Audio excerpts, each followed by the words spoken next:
ناظرین، روپیہ پیسہ میں آپ کو خوش آمدید کہتے ہیں۔ ملک کی تجارت و صنعت کے کیا حالات ہیں مجھے آپ کو بتانے کی ضرورت نہیں۔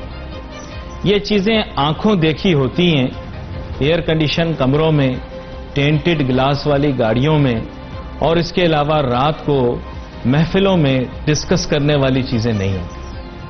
آپ کسی بھی شاہراہ پر چلے جائیے، کسی بھی دکان میں چلے جائیے، کسی بھی صنعت کار کی فیکٹری میں چلے جائیے، کسی بھی تاجر کی جو گودام ہے یا جہاں اس کا دفتر بنا ہے وہاں چلے جائیے اور جا کے پوچھ لیجئے، وہ آپ کو خود اپنی روایات سنا دے گا۔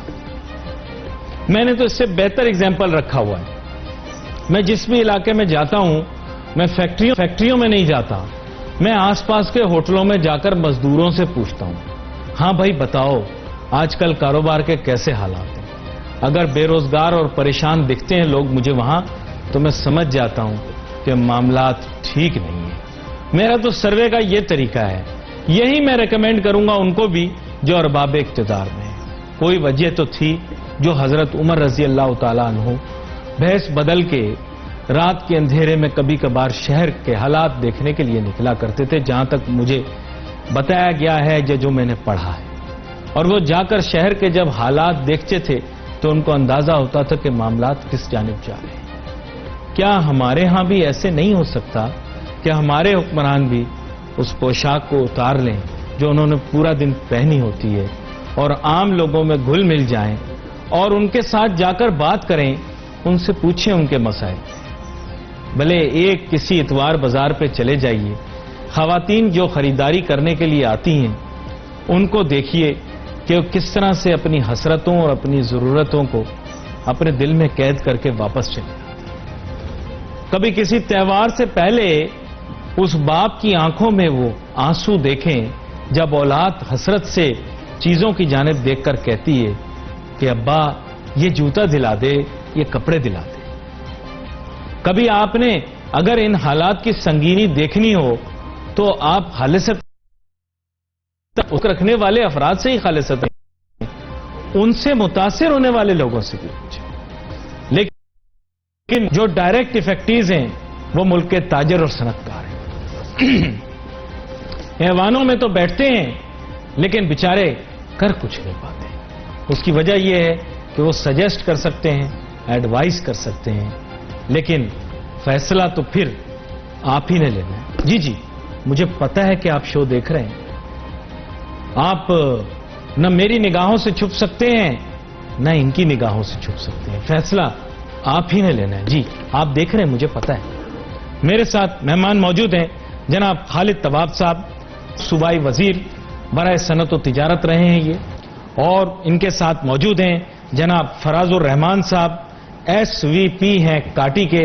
ان دونوں کو ویلکم کرتے ہیں شو میں، اور خالد طباب صاحب آپ سے گفتگو کا آغاز کرتا ہوں۔ خالد طباب صاحب، بات یہ ہے کہ آپ ایک صنعت کار ہیں، تاجر بھی ہیں لیکن ایک صنعت کار ہیں۔ صنعت ملک کے لوگوں کو ملازمتیں دیتی ہے، نوکریاں دیتی ہے، آپ لوگ پیداوار میں اضافہ کرتے ہیں۔ بالکل صحیح مجھے بتائیے گا، میں نے سنا ہے کہ جو ایوان صنعت و تجارت ہے اب اس میں کچھ اہم منصب بھی ملنے والا ہے، اس حساب سے بالکل صحیح بتائیے کہ ملک کی صنعت و تجارت کے کیا حالات ہیں اور معیشت پر اس کے کیا اثرات مرتب ہو رہے ہیں۔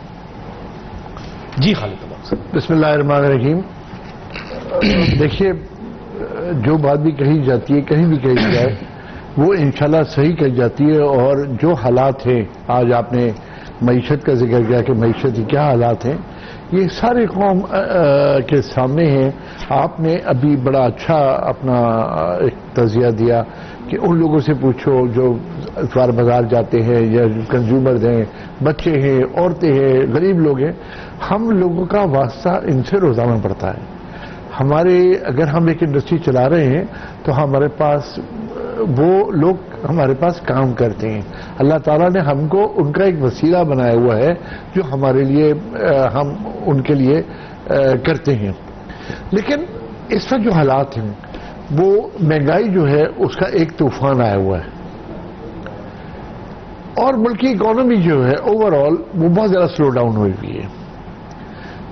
سب سے پہلے تو آپ نے چونکہ مہنگائی کا ذکر کیا تو میں ادھر سے شروع کروں گا. مہنگائی کی وجہ کیا ہے؟ مہنگائی کی سب سے بڑی وجہ یہ ہے کہ ہمارے ہاں بدقسمتی سے کہ جو ہماری ایک سوسائٹی ہے وہ اب آ گئی تھی. ہمارے ہاں صنعتوں کو فروغ دینے میں اتنی توجہ نہیں دی گئی، نہ آج دی جا رہی ہے جتنی دی جانی چاہیے تھی. اس میں خاص طور پہ کاٹیج انڈسٹری. تو اس سے جو نتیجہ یہ ہوا کہ جو امپورٹس ہے ہمارے ملک کی، ہمارا ملک پاکستان جو ہے وہ ایک امپورٹ کنٹری بن کے رہ گیا ہے، جس میں آپ سوئی سے لے کر کے اور ہر چیز جہاز تک ہر چیز جو ہے وہ باہر سے آپ درآمد کرتے ہیں اور انڈسٹری میں فروغ نہیں دیا گیا اس کے لیے. آج گورنمنٹ کو یہ ریئلائز ہوا کہ جی یہ ساری چیزیں امپورٹنٹ ہیں، ملک کی صنعتوں کو فروغ دینا چاہیے. اور امپورٹ چونکہ ہمارا امپورٹ کا بل جو ہے وہ بہت زیادہ تھا، تقریباً کوئی 62 بلین ڈالر تھا، اور ہماری جو ملکی ایکسپورٹ تھی وہ تقریباً 22 یا 23 بلین ڈالر تھی. تو ایک بڑا گیپ آیا اور گورنمنٹ کو آتے یہ بالکل واضح طور پہ نظر آ گیا کہ ایک بہت بڑا فرق ہے. گو کہ جو وہ لوگ جو ہمارے باہر کام کر رہے تھے وہ تقریباً 20 کے قریب 20 بلین ڈالر کے قریب وہ بھی ہمیں یہاں پاکستان بھیج رہے تھے. تو سب ملا کے 42 ہو جاتا تھا. کچھ ہمارے پاس امداد آ جایا کرتی تھی، لیکن اس کے باوجود جو ہمارا گیپ تھا زر مبادلہ کا وہ بہت بڑا ہوا تھا، اور گورنمنٹ نے سب سے پہلے اس پہ توجہ دی.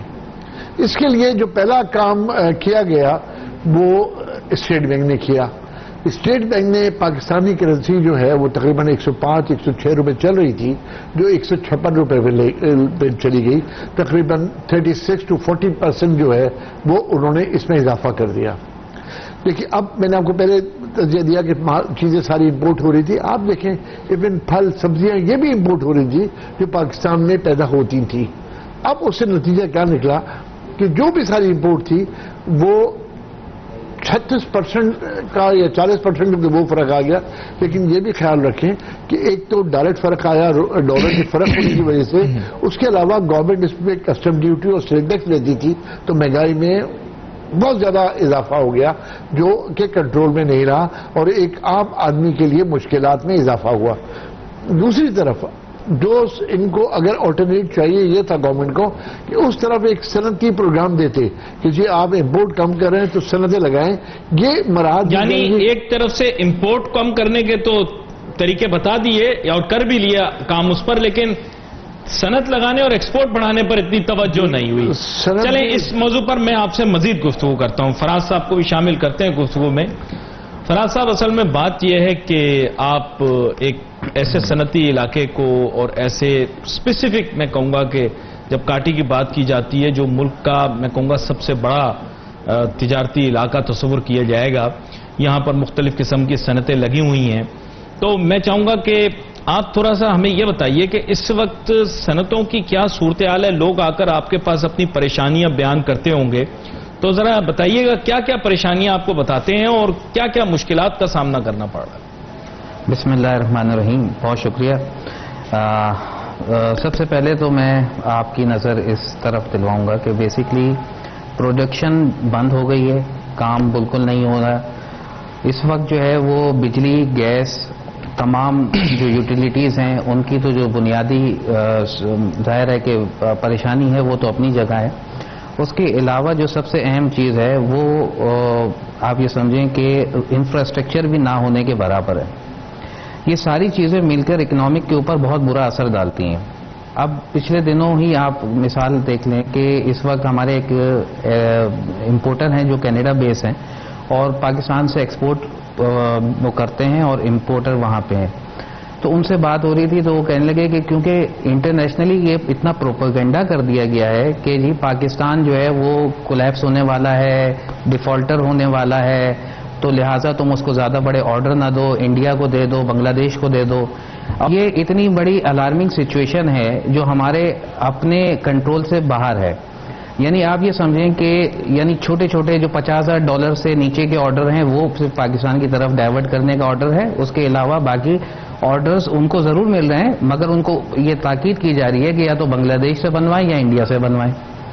یہ سب سے بڑی بنیادی وجہ ہے. اب آپ یہ دیکھیں ایک طویل عرصے سے لا اینڈ آرڈر سچویشن خراب ہونے کی وجہ سے ہمارے جو ایکسپورٹرز ہیں انہوں نے جنکشن بنا لیے, یا تو دبئی میں جا کے میٹنگ کرتے ہیں یا تھائی لینڈ میں جا کے میٹنگ کرتے ہیں اپنے تمام بائرز کے ساتھ.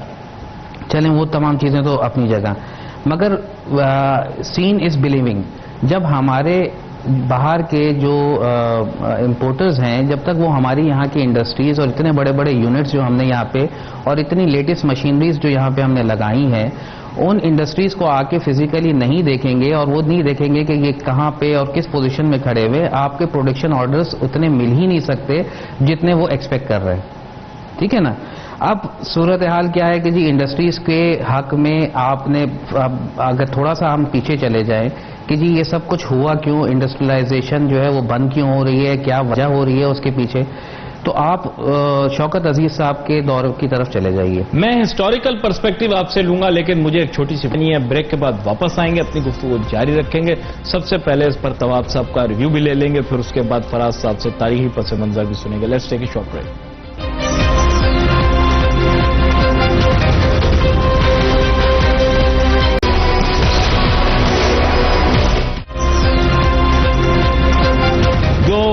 میجر کی ہے سچویشن کو, جو جج کیا ہے, ایسا محسوس ہوتا ہے کہ حالات اس نہج پہ پہنچ چکے ہیں جہاں میجرز لینا بہت ضروری ہے. اب بات یہ ہے کہ we have to be solution based. Faraz ur-Rahman صاحب بریک پہ جانے سے پہلے کچھ سولوشنز ریکمینڈ کر رہے تھے. اب ناؤ خالد طواب صاحب, ایم یہ ہے کہ پرابلم تو ہم نے تقریباً رفلی آئیڈینٹیفائی کر لی ہے, اور آئی ایم شیور آپ اس چیز سے واقف ہیں. I think it's been more than a decade میں آپ کے ساتھ ان موضوعات پر گفتگو کرتا رہا ہوں. I think the challenges and the problems have changed.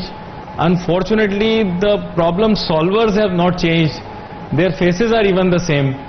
میرے خیال جب آغاز میں آپ کے ساتھ پروگرام کیا کرتے تھے تب بھی شاید عبدالحفیظ شیخ صاحب بھی وزیر خزانہ تھے, اب بھی ہیں. So what are you expecting, اور خاص طور پہ ایکسپیکٹیشنز کی جہاں ہم بات کریں تو ظاہری بات ہے آپ کے پاس کوئی سولوشن بھی, کوئی سجیشن بھی ہوں گے, تو وہ بھی بتائیے.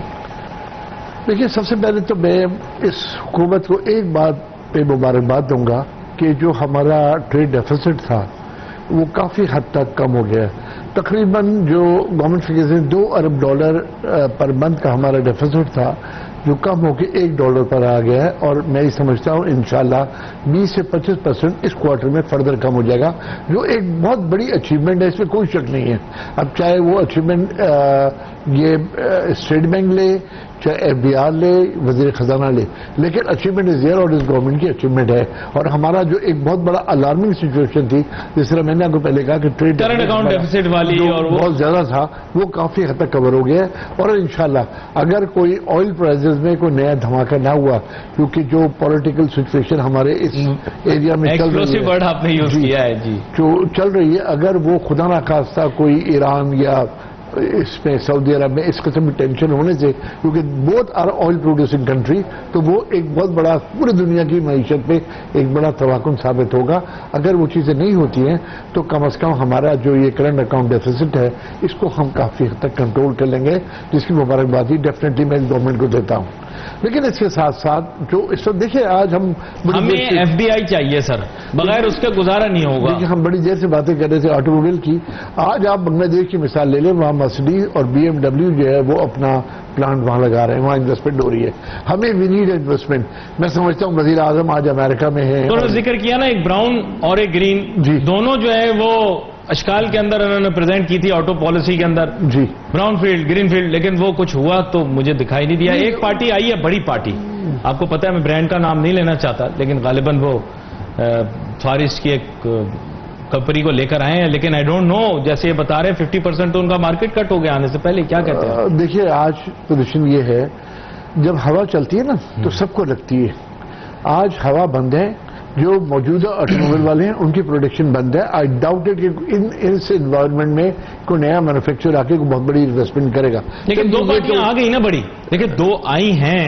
اب جو براؤن فیلڈ کی بات کر رہے ہیں, ایک پارٹی وہ آئی اور ایک پھر نئی آئی, تو دونوں بگ گروپس. ایک تو آپ کے FPCCI کا فارمر نیبر بھی ہے. جی, اللہ کرے مٹیریلائز ہو جائے ساری چیزیں, دیٹ از دیئر. لیکن اس کے علاوہ ان کی انویسٹمنٹ کا کیا بنے گا وہ جن پارٹیوں کو لے کر آئے ہیں؟ دیکھیے ہمارے ایک بہت بڑی انویسٹمنٹ آئی تھی تہوار کی اسٹیل کی، اگر آپ کو جی ماضی میں آپ کے ساتھ، آج آپ دیکھیے اس کا کیا شر ہو گیا، بند ہے، پروڈکشن میں نہیں آ سکے. دیکھیے بہت ساری چیزیں ایسی ہیں. میں سمجھتا ہوں آپ نے یہ بات بھی کچھ غلطیاں ہوں گی، اپنے گورنمنٹ کو کس طرح سے اب کرنا چاہیے. میرا خیال یہ ہے کہ گورنمنٹ اور خاص طور پہ ہمارے پرائم منسٹر تو یہ بہت زیادہ کہتے ہیں کہ میں ایز آف ڈوئنگ بزنس جو ہے وہ کرنا چاہتا ہوں. میں اس کے ساتھ ساتھ چاہتا ہوں کہ بزنس جو لوگ کرتے ہیں وہ پیسے کمائیں اور پیسے کما کے اس ملک میں انویسٹمنٹ کریں. میں سمجھتا ہوں یہ سوچ پرائم منسٹر کی بہت اچھی ہے، لیکن اس کے ساتھ ساتھ جو عمل ہونا چاہیے ابھی تک سوائے خوف و ہراس پھیلانے کے. آپ نے اتنا زبردست انٹرپرینر رکھا ہوا ہے ایز اے منسٹر آف مطلب ایک طرح سے منسٹر آف کامرس ہی ہوا نا وہ بندہ، ٹریڈ کا بھی پورٹ فولیو اس کے پاس ہے. اتنا پڑھا لکھا، اتنا سکسیسفل بزنس مین. اور آپ رزاق داؤد صاحب کی بات کریں. جی بہت سکسیسفل انٹرپرینر ہے، بہت بزنس مین ہے رزاق داؤد. اس انکنٹروورشل وہ آدمی بہت اچھا ہے، لیکن مجھے نہیں پتا کہ ان کی کیبنٹ میں اب کس حد تک چل رہی ہے. سب سے بڑا سوال جو ہے نا کوشچن مارک اٹھا دیا جی، وہ سوال یہ ہے کیونکہ واقعتاً جس طرح اس کی اپروچ ہے، میں کافی دفعہ ملاقات کی، میری بڑے اچھے ریلیشنشپ ہے، لیکن وہ جو اس کے خیالات ہیں، جو باتیں ہیں، وہ بہت اچھی ہیں. اگر ان پہ عمل کی جائے تو ڈیفینیٹلی ہمیں کسی سجیشن نہیں دینے کی ضرورت ہی نہیں ہے. رزاق داؤد ہر چیز بہت اچھی طرح سمجھتے ہیں. تو میں فراز الرحمان صاحب کی جانب جاتا ہوں. یہ بات آپ نے کی بڑی عام، ہو سکتا ہے کہ وہ سن رہے ہوں عبدالرزاق داؤد صاحب، لیکن I have very high expectations from ہم. بندہ بڑا زبردست انٹرپرینر ہے، لیکن بات یہ ہے فراز الرحمان صاحب، لوگ تو بہت اچھے اکٹھے کیے ہوئے، کام کیوں نہیں دکھائی دے رہا یہ سمجھ میں نہیں آ رہی. دیکھیں نیتوں پہ کوئی شک نہیں ہے، کام کرنے کی کوشش کی جا رہی ہے اور ہمیں پورا یقین ہے. پھر کیوں نہیں ہو رہا؟ ہاں اس کی وجہ ہے. دیکھیں بات یہ ہے کہ انٹرنلی مختلف قسم کی آ رہے ہیں. جیسے کہ آپ نے دیکھا کہ اسد عمر صاحب چھوڑ کے چلے گئے، وہ ایک پالیسی بنا کے چھوڑ دیکھا پیار آپ کو اچھے لگتے ہیں، اس کا مطلب آپ نے کہا چھوڑ کے چلے گئے، چھوڑ کے نہیں گئے. برا تو مجھے کوئی بھی نہیں لگتا. تو سسٹینیبل، دیکھیں میں بات کروں گا اس پہ کہ کیا حل ہے. اس 3 پوائنٹس میں اپنے آپ کو اس میں اپنا پوائنٹ دینا چاہتا ہوں. سب سے پہلے تو سسٹینیبل پالیسی چاہیے، کم سے کم 10 ایئرس کی بزنس پالیسی. جیسے یہ آپ ایک پالیسی آپ کی دوسری پالیسی کو کٹ نہ کر رہی ہو. ایک جگہ آپ گرین فیلڈ کا آپشن دے رہے ہیں، دوسری جگہ آپ کی جو پالیسی جا رہی ہے وہ گرین فیلڈ کے خلاف جا رہی ہے. اگر آپ نے اس کو بنانا ہے تو نک سے سکھ تک آپ نے پوری پالیسی دے دینی ہے. نمبر 2، سی پیک کا جو لوکل انویسٹر ہے اس میں سی پیک کا کیا کنٹریبیوشن، سی پیک کے اندر اس کا کیا کنٹریبیوشن ہے، اس کی اویئرنیس سیشنز کی ضرورت ہے. کیونکہ دیکھیں سی پیک کی جو انویسٹمنٹ ہے وہ بیسیکلی فورن ڈائریکٹ انویسٹمنٹ ہے جس کی ہمارے ملک کو بہت ضرورت ہے. تو لہٰذا اس کے اوپر آپ نے جو ہے وہ تھوڑی توجہ دینے کی ضرورت ہے. اور اس میں ظاہر opportunities for all, equal opportunities for all کی طرف ہمیں جانا چاہیے. کہ اگر ہمارا جو لوکل تاجر ہے جو بہت عرصے سے آئسولیشن کا شکار ہے، کبھی اس کو کہہ دیا جاتا ہے کہ تم اپنی انڈسٹریاں بند کرو اور امپورٹ کر لو، زیادہ سستا پڑے گا. اچھا کیسے؟ اس طرح سے کہ آپ اگر مثال لیں تو پلاسٹک کی انڈسٹری جو ہے اس میں تقریباً ہماری جتنے انڈسٹریز تھیں وہ سب بند کر کے ڈائریکٹ اپنی پروڈکٹ جو ہے اس پہ اسٹیمپ کراتے تھے اور چائنا سے امپورٹ کر لیتے تھے، کیونکہ را مٹیریل مہنگا پڑ رہا تھا اور فنش گڈ سستا پڑ رہا تھا. اب ان کی پالیسی آنے سے یہ چیز بہتری آئی کہ وہی پلاسٹک کی انڈسٹریز جو ہیں دوبارہ اوپن ہو گئی. ٹھیک ہے، اور ہونی بھی چاہیے. اچھا اب آپ نے یہ دیکھنا کہ آپ نے امپورٹ کٹ کر دی، ویری گڈ، امپورٹ کٹ کرنی چاہیے، مگر لگژریز آئٹم کی امپورٹ کے اوپر آپ نے کٹ لگانا چاہیے. اگر کوئی مشینری امپورٹ کر رہا ہے اور اگر کوئی را مٹیریل امپورٹ کر رہا ہے تو اس میں جس حد تک ہو امکان آپ اس کو چھوٹ دیں تاکہ وہ زیادہ سے زیادہ پروڈکشن لائن آپ کی چلے اور زیادہ سے زیادہ آپ کی جاب کریشن ہو. اس وقت آٹو موبائل سیکٹر کے اندر ایک انڈسٹری جو ہے وہ 30% جاب کٹ کر چکا ہے، جو بے روزگاری کا ایک بہت بڑا طوفان آنے والا ہے. ابھی آپ اس کے لیے بھی ذہنی طور پہ تیار رہیں. یہ تمام چیزیں. اچھا یہاں پر خالد طواق صاحب میں چاہوں گا کچھ کنکلوڈنگ ریمارکس آپ دے دیں. بڑی اہم بات انہوں نے کی ہے، لیکن میں چاہوں گا کچھ ایسے ریمارکس آپ دیں جو حکومت کے پاس جائیں تو وہ کچھ اچھی پالیسیز مرتب کریں. دیکھیے میں ایک چاہوں گا، ایک تو جو ہماری کرنسی کا پیمانہ ہے اس کو تھوڑا سا اسٹیبلائز کریں اور 1 سال کے لیے منیمم فکس کریں کہ یہ 2, 4, 10, 20 پیسے اوپر ہوتے رہے، کیونکہ اس سے نئی انویسٹمنٹ خاص طور پہ انڈسٹری پہ نہیں ہو پا رہی ہے، نمبر 1۔ نمبر دوسرا یہ کہ جو مانیٹری پالیسی ہم ہر کوارٹرلی دیتے ہیں یہ بھی اب سال کی نکالیں، کیونکہ آپ یہ دیکھیں کہ 6.5% سے آج جو مارکیٹ ریٹ ہے، ڈار صاحب تو یہی کر رہے تھے نا، تو وہ تو ایکسیپٹیبل نہیں ہے نا ان کو۔ نہیں تو اس سے انویسٹمنٹ نہیں ہو پا رہی نا، لانگ ٹرم انویسٹمنٹ نہیں ہو پاتی ہے۔ میں اگر آج ایک انڈسٹری لگانے جاتا ہوں اور talking about the science of it, جی ایگزیکٹلی ROI یعنی وہ ہوگی نہیں، نیگیٹو ہو جائے گی اگر ریپریشیٹنگ کرنسی ہوگی تو وہ لوگ اس پہ لانگ ٹرم انویسٹمنٹ پہ نہیں جا رہے، نئی انڈسٹریاں نہیں لگ رہی ہیں۔ تو یہ تو بیسک سی چیز ہے، ان کو کیوں نہیں سمجھ میں آ رہی ہے؟ یہ پہلی دفعہ ہے اس سال کے لارج اسکیل مینوفیکچرنگ جو ہے اس کا اگر آپ دیکھیں تو وہ گراف بھی نیچے جا رہا ہے، ورنہ ہمیشہ وہ اوپر جاتا رہا، بڑی انڈسٹریاں ملک پہ لگتی رہی ہیں، کیونکہ ہمارے پاس لانگ ٹرم انویسٹمنٹ کے لیے وہ فضا نہیں درکار ہو رہی، کیونکہ گورنمنٹ اس کے ڈالر کی کوریج نہیں دے رہی ہے۔ میں آج LC کھولتا ہوں، میرا مال 6 مہینے بعد آتا ہے، مجھے نہیں پتا ڈالر 160 کا ہوگا یا 200 کا ہوگا، تو وہ انسرٹینٹیز جو ہیں وہ کبھی بھی انویسٹمنٹ کو اٹریکٹ نہیں کرتی ہیں۔ انسرٹینٹیز جو ختم کی جائے، اس کے علاوہ ملک میں جو فورن انویسٹمنٹ آ رہا ہے، ہمارے یہاں ڈفرینٹ جو زونز بن رہے ہیں، لیکن سی پیک بھی سلو ہو گیا، ہم مانے یا نہ مانے، یہ ایک حقیقت ہے۔ میں سمجھتا ہوں کہ ان چیزوں کو ہمیں اس وقت ٹوٹل فوکس کرنا چاہیے اپنی لوکل انڈسٹری کے اوپر کہ ہم اس کو کیسے پروموٹ کر سکتے ہیں۔